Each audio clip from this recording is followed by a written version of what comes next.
सुप्रभात बच्चों, कैसे हैं आप सब लोग। आशा करती हूँ आप लोग बहुत अच्छे होंगे। मैं हूँ आपकी हिंदी की अध्यापिका और आज हम पढ़ेंगे पाठ नंबर 11 जिसका नाम है प्रेम की विजय। बच्चों, पिछले पाठ में हमने डॉक्टर सर्वपल्ली राधाकृष्ण के बारे में पढ़ा था, जिनकी याद में बच्चों 5 सितंबर को शिक्षक दिवस भी मनाया जाता है। तो चलिए आज हम पढ़ेंगे पाठ नंबर 11 जिसका नाम है प्रेम की विजय। आइए इस पाठ को पढ़ना शुरू करते हैं।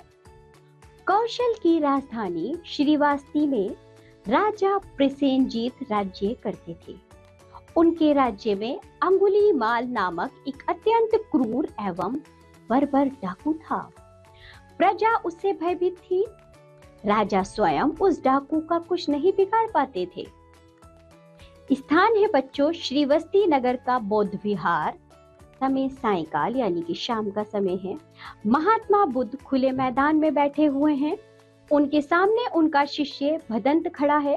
तभी दूर से आती हुई आवाज रक्षा करो सुनाई पड़ती है। गौतम बुद्ध, भदंत, यह कैसा कोलाहल सुनाई पड़ रहा है। भदंत कहते हैं, श्रावस्ती की हाट से लौटने वालों की यह चित्कार है भगवान। भगवान अंगुलीमाल द्वारा सताए गए लोगों की यह पुकार है। गौतम बुद्ध, यह अंगुलीमाल कौन है। भदंत कहते हैं, भगवान अंगुलीमाल अत्यंत क्रूर डाकू है। श्रावस्ती की प्रजा उसके अत्याचारों से बहुत भयभीत है। उस निर्दयी ने 1000 आदमियों की हत्या करने की प्रतिज्ञा ले रखी है। वह जिसकी भी हत्या करता है उसकी एक अंगुली काटकर अपनी माला में डाल लेता है। इस प्रकार उसके गले में अंगुलियों की एक माला पड़ी रहती है। इसी कारण उसे लोग अंगुलीमाल कहते हैं। तो गौतम बुद्ध ने कहा, क्या यह अंगुलीमाल इतना क्रूर है कि उसे किसी पर कोई दया नहीं आती। भदंत ने कहा, हाँ भगवान। गौतम बुद्ध बोले, अंगुलीमाल से मिलकर उसे समझाना होगा। भदंत ने कहा, भगवान, वह बड़ा बेदर्द और बेरहम है। वह किसी की सुनता नहीं है। उसके पास जाने का साहस कोई नहीं करता। लोग उसकी छाया से भी घबराते हैं। तो गौतम बुद्ध ने कहा, भदंत, कोई मनुष्य बुरा नहीं होता, उसे तो हम स्वयं बुरा बना देते हैं। अंगुलीमाल भी बुरा नहीं है। मैं स्वयं उसके पास जाऊंगा, उसे एक बार समझाना जरूरी है। तो भदंत ने कहा, मेरी विनती है कि आप वहां अकेले ना जाएं, इससे प्राणों का खतरा है। अंगुलीमाल से मिलने से कोई लाभ ना होगा। गौतम बुद्ध ने कहा, प्रयत्न करना हमारा कर्तव्य है। मेरे लिए किसी भी प्रकार की चिंता ना करो। स्थान है बच्चों श्रावस्ती का वन। समय है रात्रि का प्रथम प्रहर। चांदनी रात है। गले में अंगुलियों की माला पहने हुए अंगुलीमाल टहल रहा है। उसके हाथ में नंगी तलवार है। अंगुलीमाल, वह प्रसेनजीत मुझे पकड़ना चाहता है। हा हा हा हा। उसके सिपाही मुझे बंदी बनाना चाहते हैं। असंभव। मेरी यह तलवार, इसने कितनों को ही मौत के घाट उतार दिया है। इसकी मार से प्रसेनजीत भी नहीं बच सकता। तो गुप्तचर ने कहा, सरदार की जय हो। सरदार, आपको पूछता हुआ एक सन्यासी आ रहा है।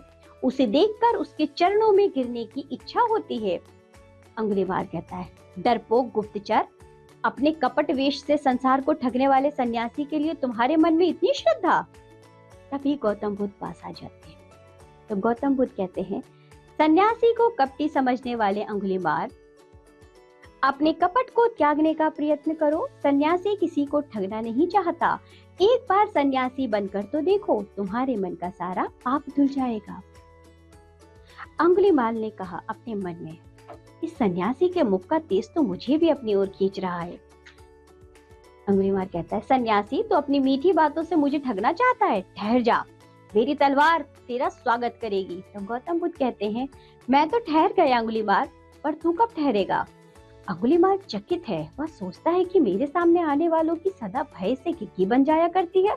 यह कौन है जो मेरे समक्ष निर्भय होकर मुझसे प्रश्न कर रहा है। अंगुलीमाल कहता है, क्या कह रहे हो सन्यासी। गौतम बुद्ध, अरे मूर्ख, मैं तो ज्ञान प्राप्त कर जन्म मरण के बंधन से छूट गया, पर तू अभी तक मार काट किए जा रहा है। इससे कब छुट्टी लेगा। बोल, कब ठहरेगा तू। अंगुलीमाल पर जादू सा असर हुआ। उसकी आंखें खुल गईं। वह गौतम बुद्ध के तेज से भयभीत हो कांपते हुए उनके चरणों में गिर गया। अंगुलीमाल ने कहा, भगवान, आपके प्रेम ने मुझे पराजित कर दिया है। मुझे राह दिखाएं, मेरे सामने अंधेरा ही अंधेरा है।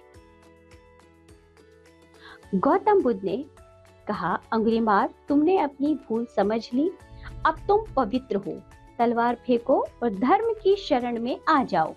तो अंगुलीमाल तलवार फेंक देता है और गौतम बुद्ध के पीछे चल देता है। तो बच्चों, ये था पाठ प्रेम की विजय, जिसमें यह बताया गया है कि किस प्रकार अंगुलीमाल से गौतम बुद्ध ने प्रेम पूर्वक बात की और उनसे बच्चों अच्छे से बात करने के बाद उन्हें समझाया कि प्रेम की ही विजय होती है इस धरती पर।